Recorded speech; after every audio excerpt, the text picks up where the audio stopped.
Talking about budgeting. This is how I personally run my home budget. I've adjusted some items, names, titles, and amounts. I am a little protective over truly personal information, exact figures, things like that on the interwebs, but still just kind of renaming things or adjusting figures is really important because I think that it is more helpful and informative to share a closer picture of what this actually looks like for anybody looking to do the same. So obviously we're working within Excel. You can find tutorials on how to use this online. I will attempt to put these in the cloud or a Google Drive maybe and share some blank spreadsheets with you folks, or maybe these exact ones if that is possible. So for every month, I have a cover sheet that outlines each of our household's monthly expenses. I also have formulas built into here so that the total is represented. I have the table for the cover sheet broken into the item, the thing that is included in the budget, as well as the amount. You can see that in this column, the subsequent due date. I have organized this in ascending order so that I can see what's coming first, and this helps later on with breaking them down per week. Okay, this 1, 2, 3, week 4. These NA categories, not applicable. We'll talk more about these later, but these are either weekly things or something similar. And sometimes these get rolled into savings, so I'll talk more about that as I go along. The other column is the category. I follow as close as I can the 50, 30, 20 rule. I'll link some information about that so you can read some more. And you'll see that some of these categories are mixed, which I will go into once we get a little further along as well. I also have a column for which items are on auto pay. As you can see, excuse me here, as you can see, the ones that have dates attached to them, specific due dates, where possible with these organizations or the people that we owe these bills or debts or money to or what have you, if they have the option for setting this on auto pay, I do have them set on auto pay. You can see here, for example, with this first credit card, they have the option for auto pay, but I take one or possibly two things, depending on the financial situation, off of auto pay each month so that any money from these categories down here that is left over, any extra money I get if I pick up some extra work, if my fiance does overtime, that money gets rolled into a division of the 30-20 wants, debts, savings, extra payoff, additional money towards something so that we can meet our financial goals, pay off debts, and then kind of not really a snowball, but essentially once things get paid off, that payment amount, whatever that is per month, gets rolled or snowballed, if you know about that. It's a Dave Ramsey principle. You can find that on his website. I will link in the description. It's not something I personally do. I follow whatever debt has the highest interest rate typically. We'll talk about that more later as well. But once those things are paid off, they effectively follow that process of snowballing and get put into something else. This column is titled budget because I just was not very creative with another word, but this is where I put the over under. So you have what are considered your static categories like rent. I used this $600 figure. Let's say I pay $600 in rent every month. I know that that is the amount that is due, period, end of story. Your landlord's not just going to say, hey, I'd really like to go on a Hawaiian vacation, so for the next 6 months, I'm going to need you to pay $1,000 in rent. That's not a thing, and also, I'm sure, highly illegal. So I know that this is static. So this is something that I typically will go in at the end of the month, and I'll explain how I get these figures. But at the end of the month, this is either left blank or I put a 0 here. Credit card 1, let's say I picked up a couple of assignments. and I only budgeted the minimum monthly payment. But we all know that paying the minimum monthly payment, if you can afford to pay more, is not something that is really sustainable, especially with things with interest rates attached, because you will end up owing more money in the long run. And quite frankly, I just in general am not a big fan of paying money to spend money, paying money to owe money. So let's say I pick up a couple extra assignments and I budgeted the minimum payment. That is a strength here of this system, is that the minimum is calculated so that if something were to happen to majorly impact my household budget, I know and have a list of the bare minimum amounts for these specific categories that have due dates and bills associated with them. So let's say that I pay double. I'm going to go up in here in my little bar and I'm going to do an equation.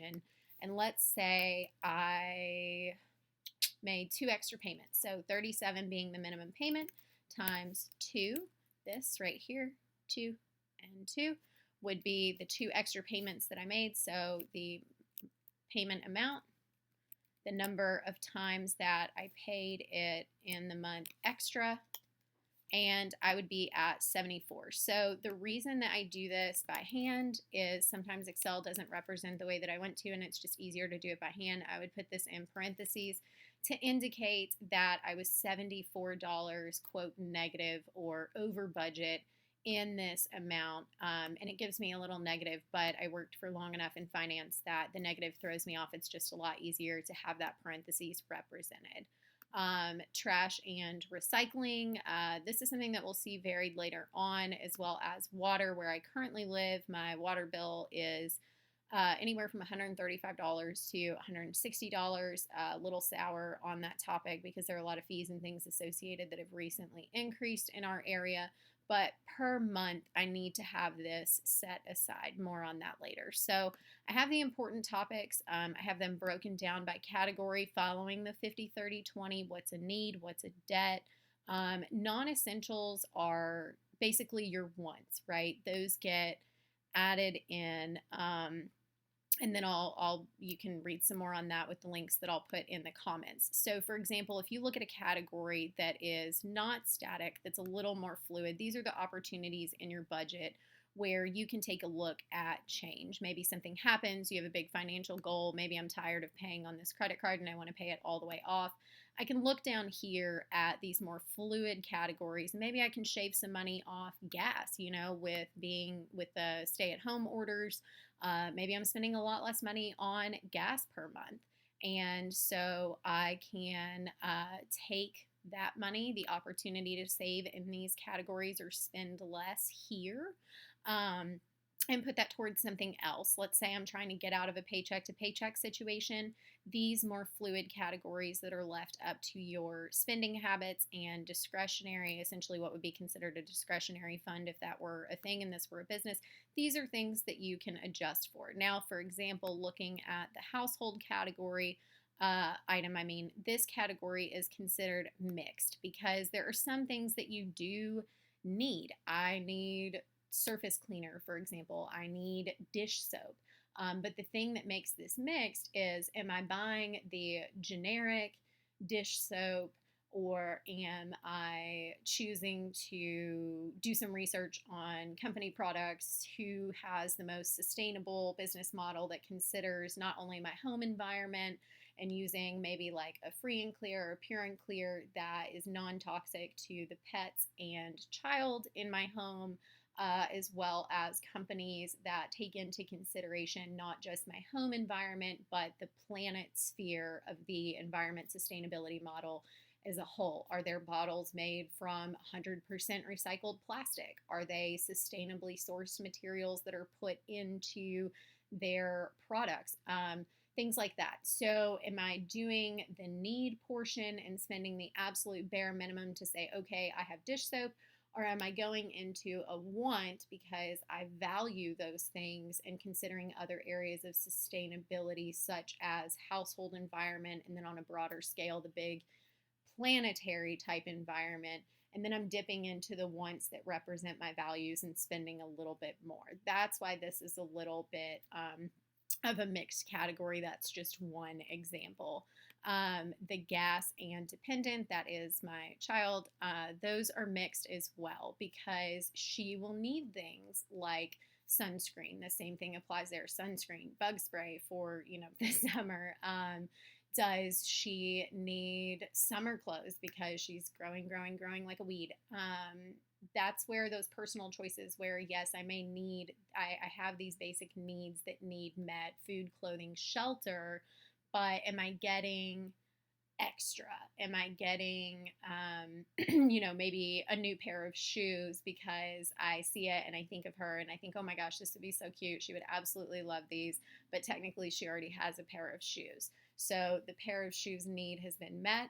I'm spending on a want, or maybe because, again, the stay-at-home orders and parks being closed, maybe I buy her a miniature trampoline or another play set so this poor child can burn off some excess energy. Is that a need? Depends on who you ask. Maybe if you ask a psychologist, you'd get a little bit of a different answer.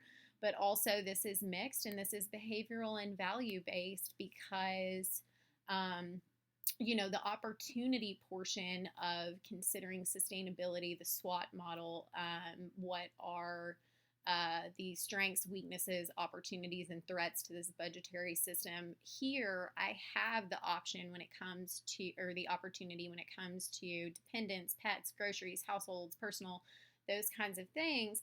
I have the opportunities to make choices that impact the other spheres of sustainability. Are we contributing to the local economy, for example, looking at the economy sphere of sustainability, social, economic, and environmental? Are we contributing to our local economy, maybe paying a little bit more because, let's say, I know a mom who does cloth diapers and I would rather buy hers than buy off of Amazon, for example, which also has an impact on another sphere of sustainability, the environment, the planet. So that's where these things get a little bit mixed, and the need would be met, for example, with diapers, but am I spending more to do something that's maybe a little bit more in line with my values and more quote unquote high value when considering the various models of sustainability? Gas, I do not live near a bus line. So this and some other car related things are not what you would typically see. Does every individual absolutely need a car? No. But where we live, we are not close to public transportation. Unfortunately, there's no, high-speed rail system in this part of the country or any sort of item like that out here. So we need a car to get to appointments for, maybe well check visits or to get to work, to present something, so on and so forth. So it's a need, but the degree to which it's a need is what is flexible and where you can further break that down to assess your 50, 30, 20. Is this a need, or is this considered a non-essential because perhaps I'm spending gas to just go for a family drive through the forest so we can get a change of scenery? Maybe lockdown's taking a toll here, right? Pets, I consider this a need. And that is simply a value judgment. This is a number that is saved weekly for their medical care, basic thresholds that are set in motion for our checking account and our savings accounts, for example, so that if something were to come up with them, this money is contributed weekly, monthly. And we also take into consideration here food, litter, like they need those things in order to be cared for. So the other one is eating out. You'll see that this one is mixed on our budget. My fiance has a job where he's essentially on call all the time. He has to show up to a job and he has to stay until it is finished. And so sometimes he may think, okay, I'm going to pack lunch or whatever. This should only take 10 hours. And then, for example, this past week, he was there for 40 hours. And so this has to get built in and is considered mixed because eating out isn't really a need. But in that instance, when he's maybe 3 hours away from home, uh, it kind of becomes a need.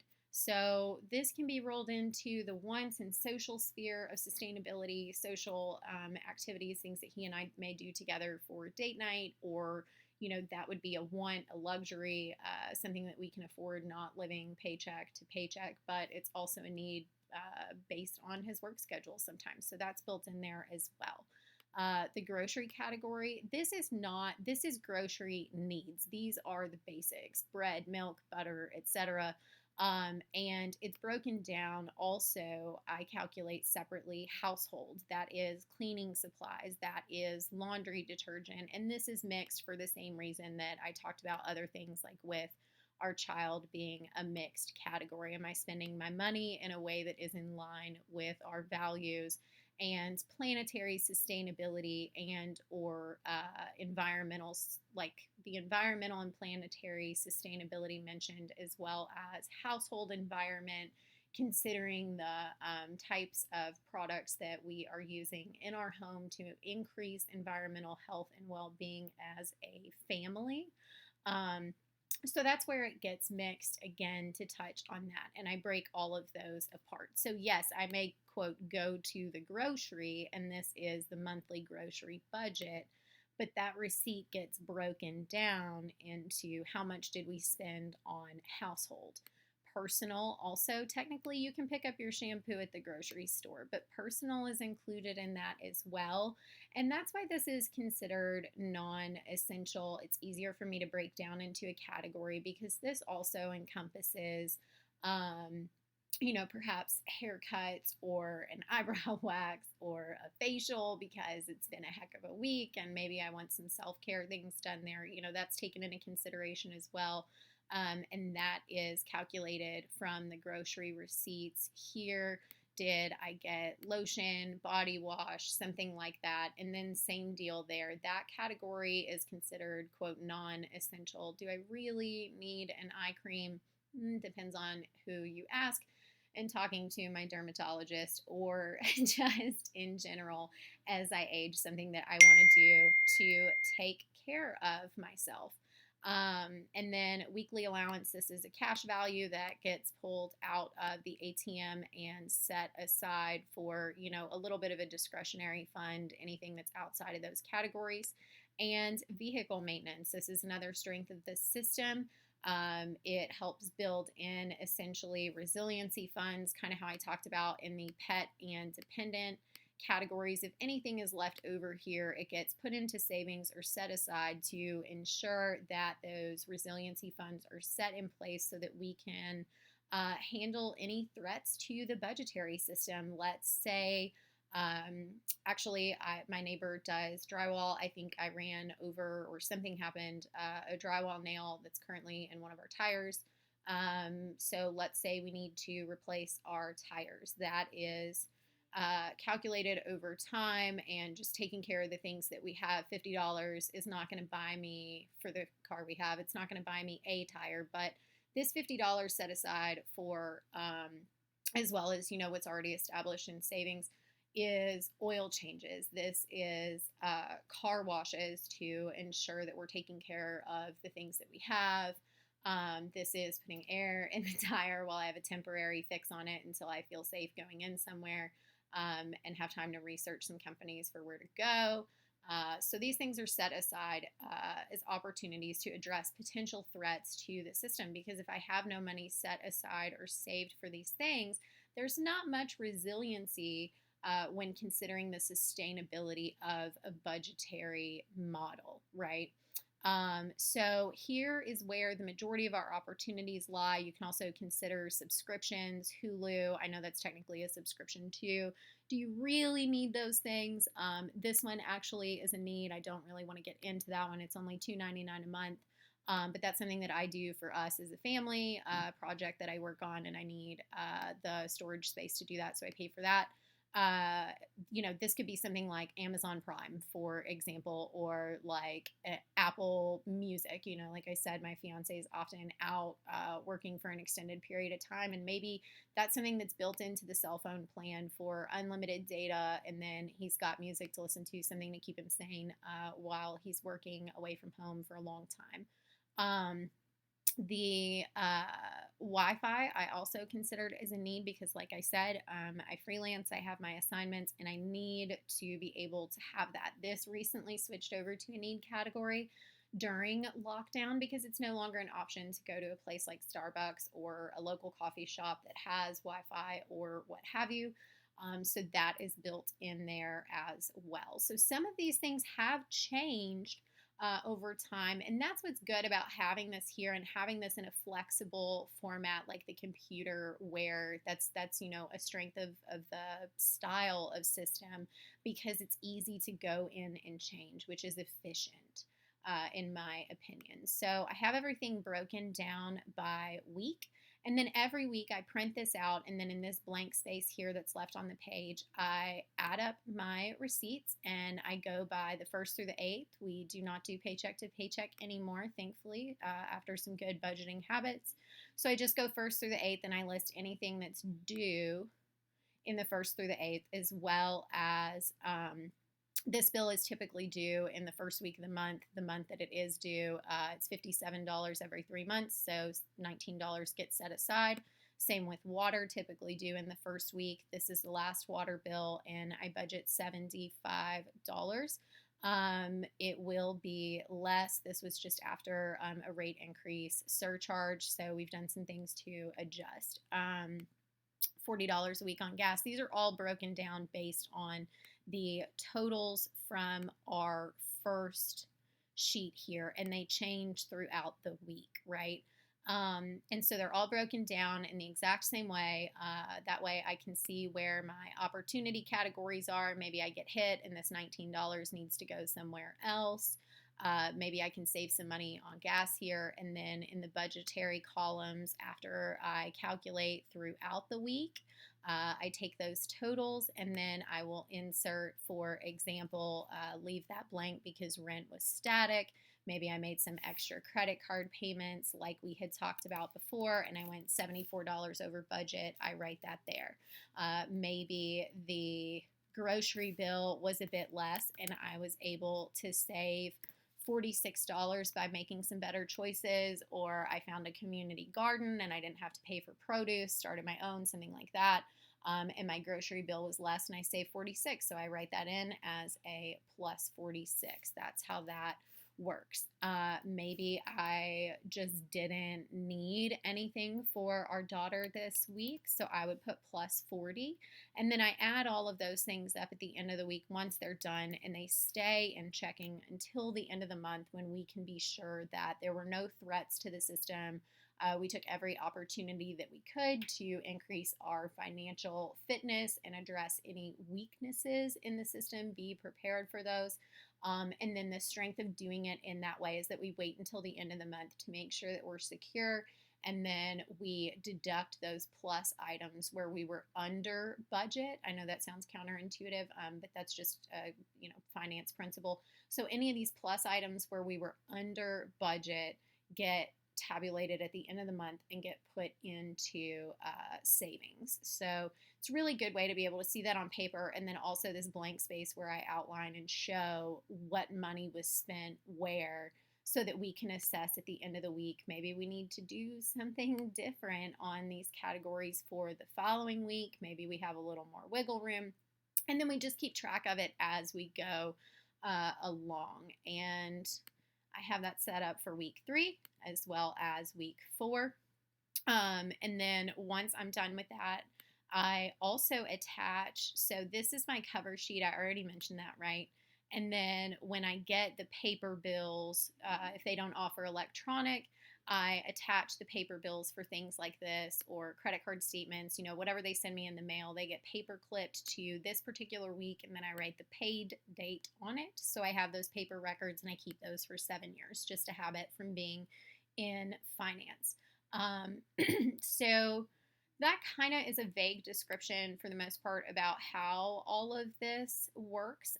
One of the things that I wanted to point out when you consider sustainability models with budgeting, strengths, weaknesses, opportunities, and threats, this is a big weakness here for quite a lot of people. And something worth considering is if you are really heavy in 1 week's total. Let's say my significant other and I both bring home 750 a week, and like I mentioned, we're not living paycheck to paycheck. But this could be considered a weakness. If something were to happen, that 750 per week is not going to cover the 1750 that we have going out or budgeted to go out in that first week. And that's where you look at these opportunities. Maybe this month I can't put the 19 aside. Maybe I need to cut my gas spending. Maybe I need to cut grocery spending. If my daughter didn't need anything, we cut that down. Or maybe it's something as simple as calling this company and moving the due date to another week with much lesser amounts, like 421 here, 525.57 here, or 363 here. But as you can see, the way this is set up, this EOM, that's end of month only has 363. So if we're bringing home 750 each, for example, that's quite a bit left over to brace ourselves for this 1750.73 that's coming in here. So the final setup here, for example, and again, these are just, most of them are imaginary numbers or renamed categories, but I have an end sheet right at the end of every month where I assess our family or household debt. You can do this as a single individual as well, but this includes all of our debts together, his credit cards, my credit cards. He's been building his credit. He was very much a cash only person for a very long time. So we see that reflected in some of the interest rates that were available to get that established and get him to a good place. We've seen great improvement over time because it is important to have credit, lines of credit, accounts here, in your name that have a good payment history on them so that you can build your credit and make your money work for you. High interest rates, obviously a big giant bummer, as I discussed. So I look at those, and that's why this is a number one priority here, because this isn't a very big amount. I have the limit for each of these debt items set out. If there is a limit, this is not a true number. I just plugged that in. Same deal here. But for example, this is one of the first credit cards I ever had. It's super low limit, and it was a student credit card from like 18 years ago. So there's actually no way to get a credit line increase here. That's something I'll cover in a later video of just, good credit building strategies. But the limit's $500. So I have to pay attention to that, because the interest rate's decent. I don't love it, but it's less than a lot of other credit card companies offered when we opened those accounts. And so it's only $266.28. But out of 500, that's a pretty high credit utilization percent, which is a factor that's considered when your credit score is determined, as well as something that potential or future lenders will look at. So a good rule of thumb here is to be 24% of your limit. Now, I know credit gurus will say, 8, I think it's either 9 or 8%, puts you in the category of excellent as far as credit goes, and to only have 8 to 9% or less. I really can't remember the exact figure. I apologize, but 8 to 9% or less, preferably 0 on your accounts where you're paying them off each month. But it is a good strategy when you start building to spend some money on it, let them collect a little bit of interest so that lenders can see that they can make money off of you, make those payments, make them on time, make more than the minimum payment. And so 24% is a pretty good rule of thumb, because we have worked for a long time to knock out some debts. As you can see, these are paid off. And then the other two, 1 and 2, are close to being paid off. So here's 24% of this limit indicated here, and this column is set to say, okay, if my 24% of the limit where we want to be is this number, but this is the current balance on that card, and here's the limit, this is set, as you can see, H11, column H, row 11, right here. in the equation, H11 times 24% is 324. So if I'm here and I need to be at 324, then this is set to calculate on some of these the exact amount that I would need to pay in order to be at this 24%. Let me see if I can find one. Here we go. So this one has a formula set in place. You can see C is the column, row 6. So for this credit card, C6 right here is my balance. So balance minus I6, which is here, 120, is I should pay $146.28 to be at 24% of the limit on this card. So here we also limit incoming money. I apologize. This would be, let's say somebody's got a birthday coming up. You've got a relative that always sends you money. Yay, thanks grandma, or aunt, whomever. That's pretty cool. There's no payback amount. It's a gift. What job do these $100 have?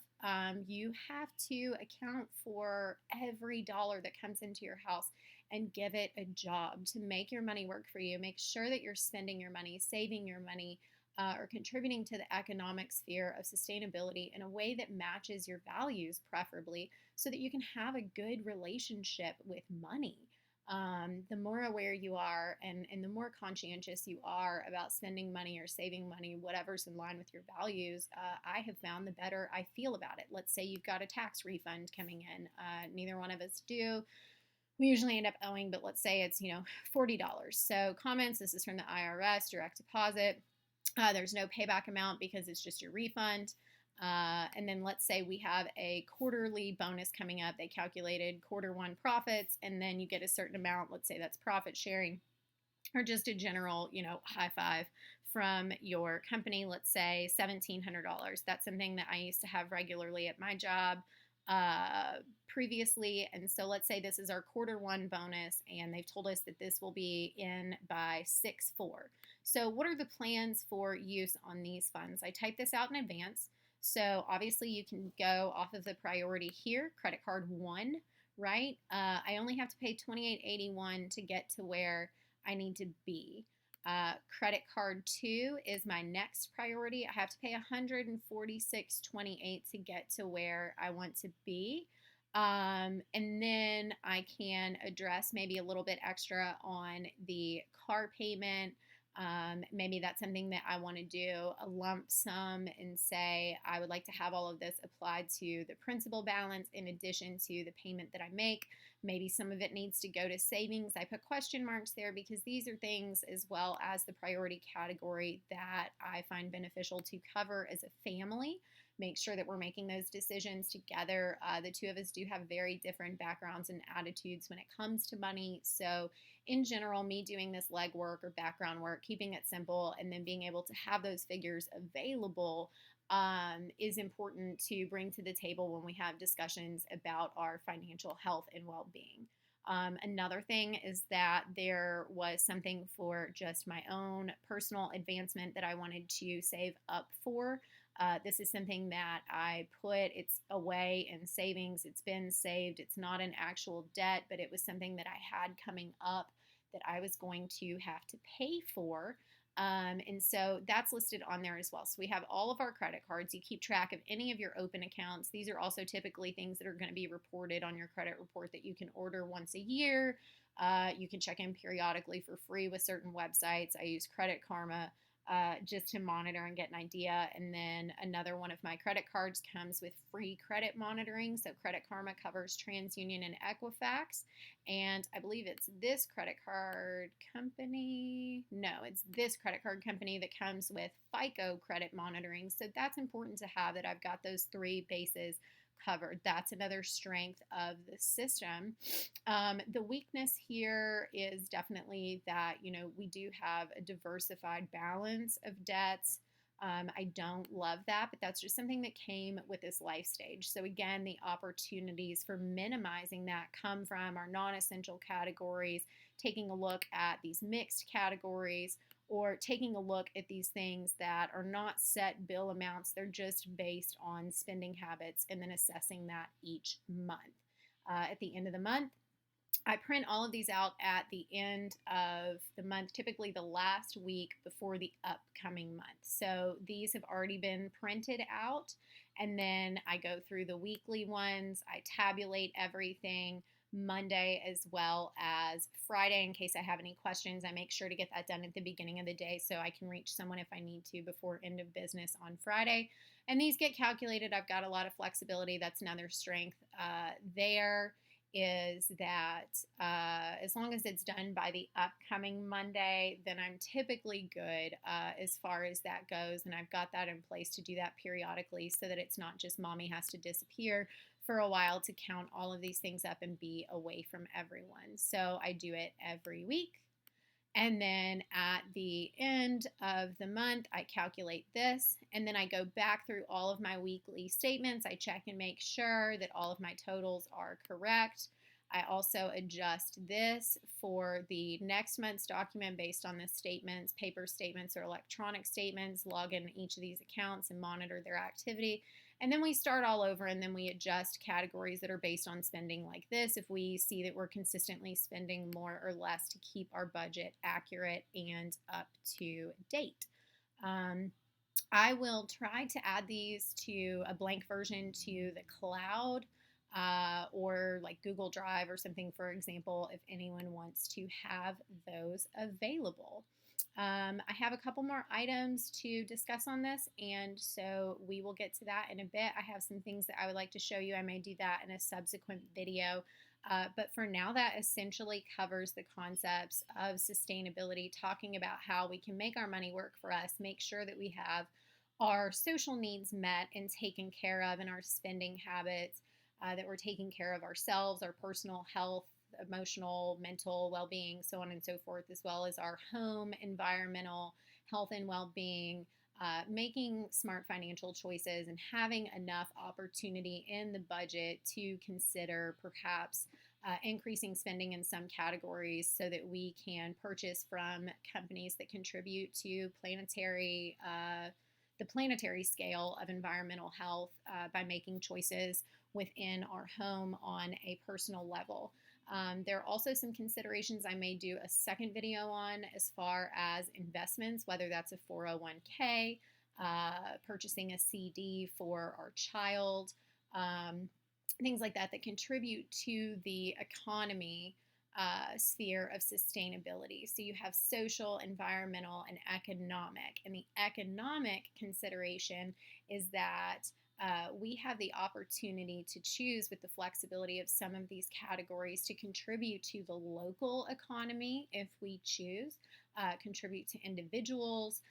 There's also the opportunity when it comes to things in the personal category to support maybe friends and family that are in industries. Like I have a close family friend who does nails. So maybe if I go get my nails done, I see her instead of going to a corporate chain. If we're doing something small scale to affect the economy at a local level, those personal choices matter. And I typically don't see much extra being spent in order to do that. So that's something I'm really grateful to have the opportunity to do, and it helps people that I care about, supports their income and their households, and then the economy on a larger scale as far as investments are concerned so that we can diversify our savings plans. The weakness there is that when you take a look at investing, are you making high risk investments, or are they pretty solid, sound, and established investments? They are dependent on the economy as a whole. So there's a big threat there. A lot of us have seen a big downturn in some investments, retirement funds decreasing their balances, so on and so forth with the pandemic. That's definitely a threat to that part of the budget, as well as the economy sphere of sustainability as a whole.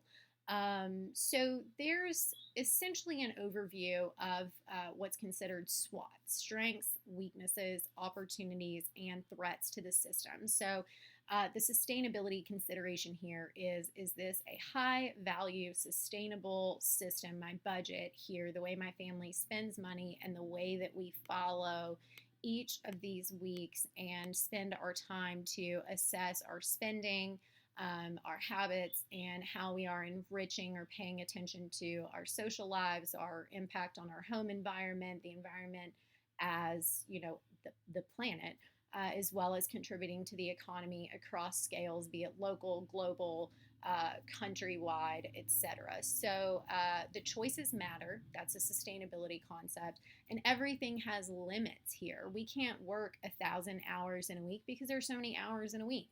Our savings accounts, yes, they have basic thresholds that are built in for resiliency of the system to be able to sustain negative shock impacts or threats to the system if, God forbid, something were to happen. But these are all important things to consider when you're looking at how strong is my budget, how strong is my financial plan, and how many opportunities have I given myself to address various weaknesses and build resiliency of my financial well-being so that I can sustain any threats to this system if I get sick, if I get hurt, if I get laid off, or something along those lines. That's actually why there are two categories for life insurance here, not tied to employment. That was something that I learned the hard way. And so all of that creates the broader picture of this thing that does, yes, indeed, look very involved, but all important and worth discussing. So I may do a second video to dig a little bit more into those topics. If not, this is for now how the budget looks as far as sustainable considerations just on a very basic level for our household. This is something I've been doing for a very long time. So I will link some helpful sites and notes in the videos. Again, thank you for coming to Mom's house today. Eat something from the earth, drink plenty of water, be sure to get some sunshine, and if you can't find any, maybe you should be the sunshine.